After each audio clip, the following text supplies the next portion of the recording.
There's tons of you who just don't understand Sukuna's malevolent shrine, especially recently. With tons of misinformation and mistranslations going around, it's really hard to figure out what exactly is happening. Recently, we've just been learning so much about Sukuna's curse technique in general. It's known as Shrine, and it's been kept in the dark for most of the series. Sukuna's Fuga, or Divine Flame, was also recently revealed, and it's more complicated than you think. Some aspects even change, depending on if it's used inside a domain expansion or not. Malevolent Shrine defines godlike power, even for domain expansions. There's not many who'd argue against Ryomen Sukuna having the most powerful domain of all time. Malevolent Shrine makes it clear to everyone in range what absolute lethality actually looks like. Maki and Toji Zenin are both born with a heavenly restriction, but even without any cursed energy present, nobody is absent in the face of Malevolent Shrine. It's truly what you'd imagine when you're stepping into the domain of the king himself. Malevolent Shrine is different from the rest. Special grades in general with high output expansion techniques are considered anomalies in general.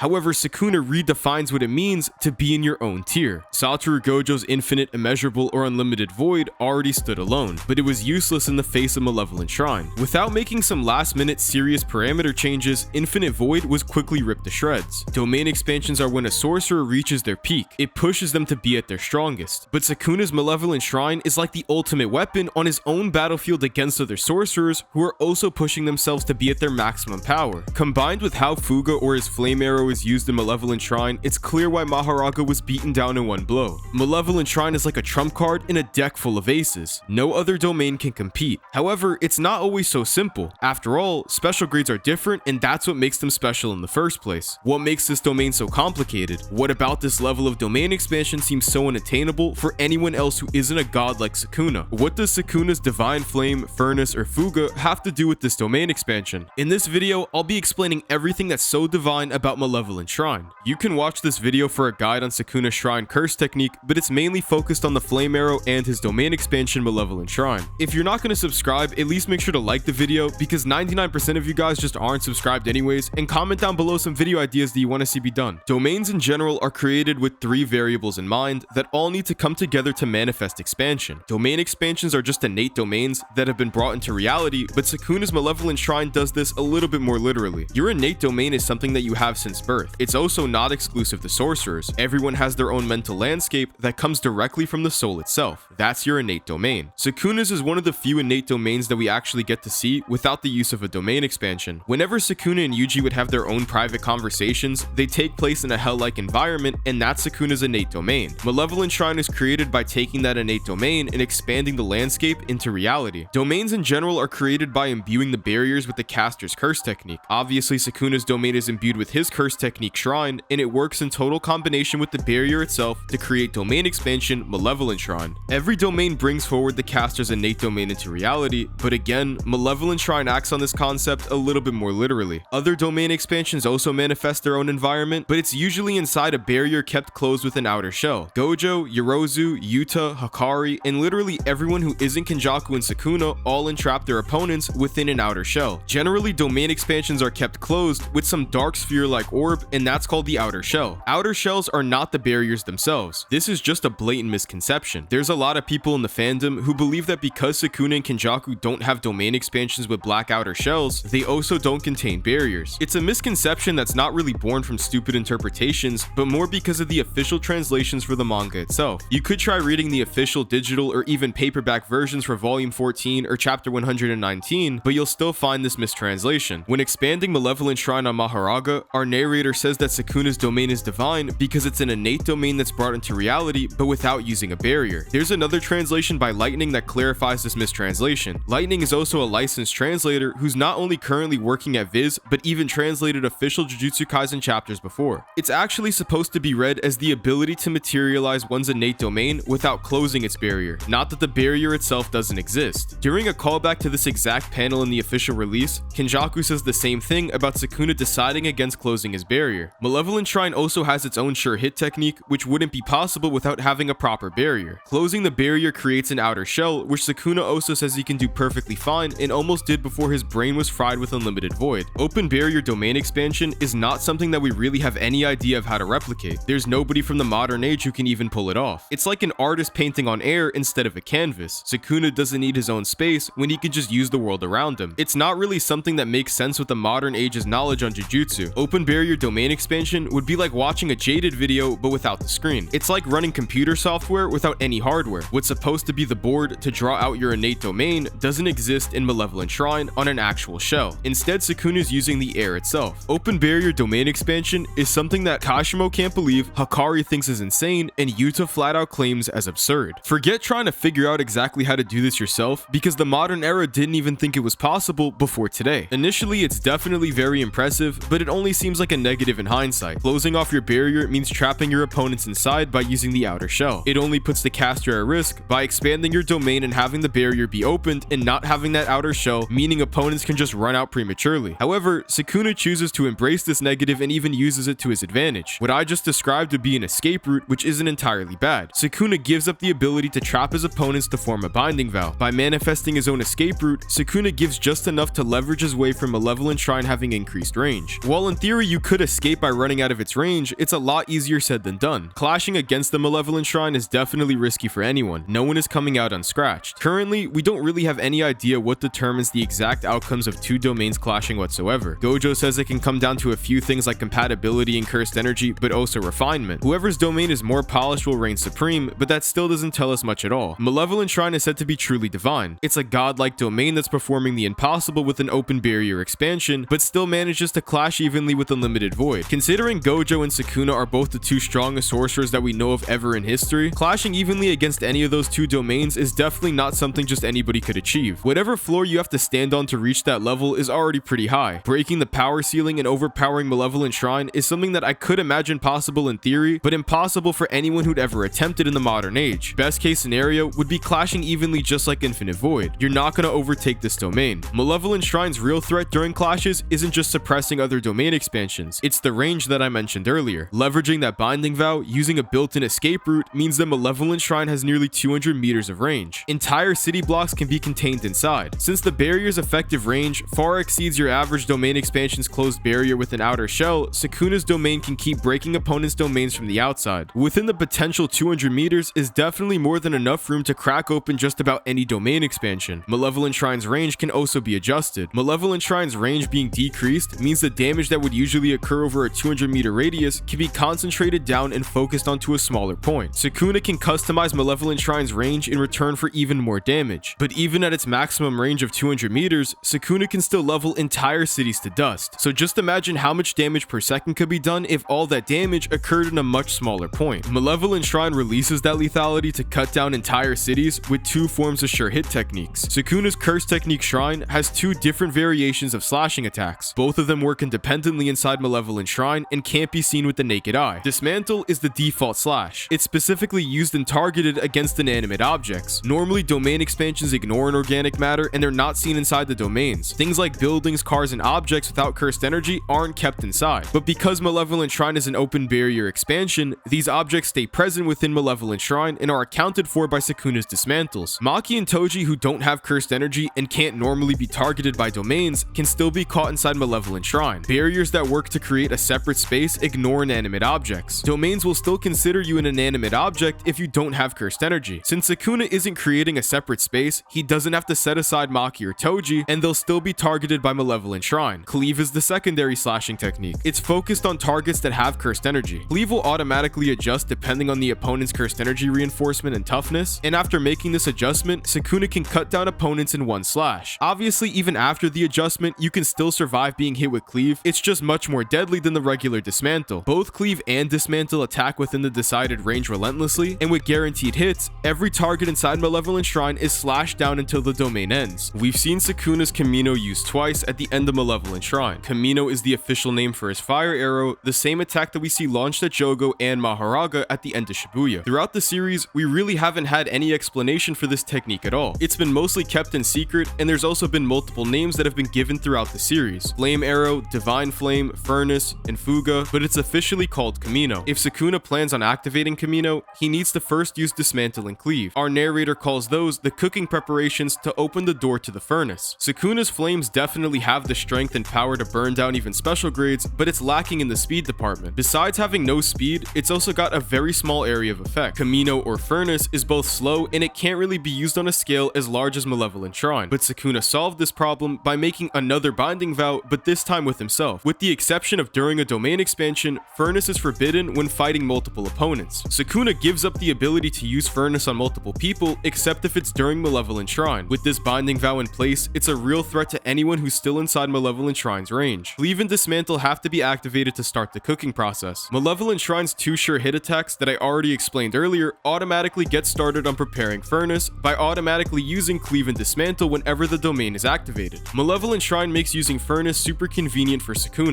Now that he's got this binding vow, all matter turned to dust by Malevolent Shrine is bathed in that explosive cursed energy, just like Furnace. Sukuna, also on top of every adjustment, temporarily alters his domain expansion's barrier. The condition for entering and leaving Malevolent Shrine completely change. Living beings are limited across entering and exiting the domain's barrier. When his flames are activated, escaping isn't really an option. Sukuna seals the effective range of Malevolent Shrine tight without reducing its output. Our narrator says that Furnace heats up, causing a chain of detonations, instantaneous high heat, shock waves, decompression, and super high pressures, bringing all living beings inside the domain to be exorcised. This is Ryomen Sukuna's ultimate secret skill, and in Shibuya, what slaughtered Maharaga down in a single strike. Since Malevolent Shrine's range is necessary for really bringing out the firepower in Furnace, Sukuna couldn't really use this attack against Satoru Gojo. During his fight with Gojo, he was forced to shrink down the range of Malevolent Shrine. Sukuna was altering the conditions for his barrier technique non-stop because of Gojo specifically shrinking the range of Malevolent Shrine, making it impossible for him to produce enough firepower with Furnace. It's one of the most powerful attacks in Sukuna's arsenal, but Malevolent Shrine makes this technique so much more. Sukuna is the only sorcerer alive with an open barrier domain expansion. With Tengen and Kenjaku gone, he's also the best barrier user alive as well. Malevolent Shrine wouldn't be the same without Sukuna's mastery. It's the king's domain. Not just anyone can take his shrine curse technique and would be able to pull it off, at least like Sukuna. It takes some serious jujutsu mastery to be able to manifest the Malevolent Shrine that we see on screen. So what happens when you clash domains against Malevolent Shrine? What can you expect to happen to most of their special grades who would choose to use their domain against Ryomen Sukuna? Keeping in mind everything I've mentioned so far, there's only really one outcome to most sorcerers clashing against Sukuna's domain. You'll probably end up just like Gojo. Your cracked open domain won't be around for long to protect you, but it's not impossible to escape the Malevolent Shrine's range. Gojo did it before in chapter 226. However, don't forget that that's also easier said than done. Those vicious slash attacks, they don't stop until the domain ends. Once Infinite Void broke down, Gojo had a real problem. Curse techniques become nearly completely unusable after using a domain expansion, even if you lose the clash. It's known as Curse Technique Burnout, and it's the biggest risk to using your domain expansion. Hakari says that Gojo could just escape in a flash. Even if the domain's radius is the same size of the part of Shibuya that was ripped to shreds, it's not a problem for Gojo. What Hakari forgot was that teleportation is just another application of his limitless curse technique. With Curse Technique Burnout, it's completely unusable. Curse techniques that speed up the caster, like the limitless or projection sorcery, are useless in this situation, all because of the threat of open barrier domain expansion. But if closed barrier domain expansions are just a bad idea in general, what if you didn't use a domain at all? If you didn't face Malevolent Shrine with your own domain expansion, there's another equally bad outcome. Without an outer shell to crack open, Sukuna will probably close his domain's open barrier. When Gojo ran out of unlimited voids with his fried brain, Sukuna says that'll trap him inside. Aside from cracking open domain expansions, or maybe on the off chance that his opponent is one of the few in history without cursed energy, there really isn't much of a use for an open barrier domain expansion. There's range, but that's really about all. Seems pretty useless if your opponent has nowhere to run without a counter domain expansion to potentially escape, just like Megami did with Dagon. Maharaga could have been trapped inside Malevolent Shrine with a closed barrier expansion, but Sukuna decides to use an open barrier anyways. It's just an assumption, but Sukuna probably wanted the extra range to cause as much damage to Shibuya as possible. He didn't have to use Dismantle to cut down Shibuya. Cleave would have worked just fine. Sukuna said it himself. Cleave fit the criteria for the new attack to quickly adapt and exercise Maharaga. Obviously, the problem wasn't that Maharaga didn't just adapt to Dismantle, but to slashing attacks in general. But that's also not the point. Only Cleave was required to test this theory, but Sukuna uses Dismantle anyways, and not even on Maharaga, but the city itself. Not to mention, Sukuna also decides to decrease Malevolent Shrine's range down to 140 meters, still much farther than required for Maharaga. It's possible that Sukuna just wanted to create as much damage as possible to break down Itadori. Breaking down Megami's soul was the strategy for gaining control of his vessel. Maybe he wanted to do the same with Itadori, but it just didn't work. He also dashes across the 140 meter radius to Megami and even all the way back to Shoko before heading back to the edge of Malevolent Shrine. When he gets there, he tells Yuji to get a good look. He wants him to see this destruction for himself. Sukuna probably knows that Yuji would have the memories from Sukuna's first-hand experience of tearing down the city anyways, but he goes out of his his way to bring him back. On top of everything I've just mentioned, Sukuna also doesn't have to use dismantle when using Cleave with Malevolent Shrine. In chapter 8, Sukuna swaps with Yuji in order to take on the finger bearer back in the detention facility. He cuts down the curse without destroying the building itself, which stays present while Malevolent Shrine is expanded. You can see the building while Malevolent Shrine is out, and Sukuna doesn't destroy the area around. Even without being enclosed in a shell, none of the area surrounding the finger bearer is attacked whatsoever. He didn't need to shrink down Malevolent Shrine's range as far as he did in Shibuya. Dismantle also wasn't required to take down Maharaga, since Cleave was the attack that he was initially looking for. Sukuna also brings back Yuji across the 140 meters to see this destruction. Sukuna was probably just trying to break down Yuji's soul, just like Megami. If Sukuna in normal circumstances went up against an opponent that isn't heavily restricted and didn't have a domain expansion, he'd probably choose to close that barrier with an outer shell. In chapter 258, Sukuna once again uses his domain expansion, Malevolent Shrine. It's caused tons of confusion in the fandom, and many really just don't understand what's happening. Every misconception is just born from misinformation and overcomplicated narration, either from the manga itself or leakers on Twitter. Sukuna summons Malevolent Shrine, and this is not Megami's domain Chimera Shadow Garden. Sukuna changed his domain's hand sign. Normally, he doesn't use domain expansion with just one hand. He copies the same hand seal that Gojo used before expanding Unlimited Void. Our narrator reveals that in doing so, Sukuna utilized a different part of his brain that was completely unaffected by Infinite Void. Against Gojo, Sukuna got his brain literally fried. Infinite Void cooked him by forcing information into his brain and overloading Sukuna's mind. Specifically, there's damage around the prefrontal cortex of Sukuna's brain, but swapping the hand sign has solved this problem. He's no longer drawing power from that point in his body. Why exactly did this work? We don't really know. The narrator says that there's a ton of uncertainties and probably tons of missing variables that couldn't be known until Sukuna actually tried it, but impromptu binding vows and the rush of black flashes were responsible for Sukuna expanding Malevolent Shrine once more. Yuji mentions that this version of Sukuna's domain is still incomplete. Despite Sukuna being pushed into a corner and extremely desperate, he's still able to perform open barrier expansion. Currently, Malevolent Shrine is the same as it was in Shibuya. It's just as difficult to expand Malevolent Shrine as it was before. Sukuna never gave up his open barrier expansion. Closed barrier expansion means the binding vow that Sukuna leveraged for providing an escape route would be void and eliminated, since it would cover Malevolent Shrine in that outer shell. This would have changed Malevolent Shrine completely. It sounds like it would have been easier to pull off, but it would only reduce its range and the specifications themselves would completely change. He'd have to create his own mental landscape with his innate domain, just like Infinite Void. It wouldn't be as divine as it once was. Malevolent Shrine's closed barrier also wouldn't be able to capture Maki Zenin. It would create a dangerous situation for Sukuna where Maki could potentially stand outside and shatter the barrier. In Sukuna's current state, while the domain might have its full output and maximum range, it couldn't last more than 99 seconds until the domain fully collapsed. It's just Sukuna's Malevolent Shrine in an incomplete form. Our narrator goes out of his way to explain why Sukuna decided against closing his barrier because of Maki's presence, and it threw tons of people off. Don't listen to leaked information on Twitter, read the story itself, and remember to keep Agenda Kaizen rolling.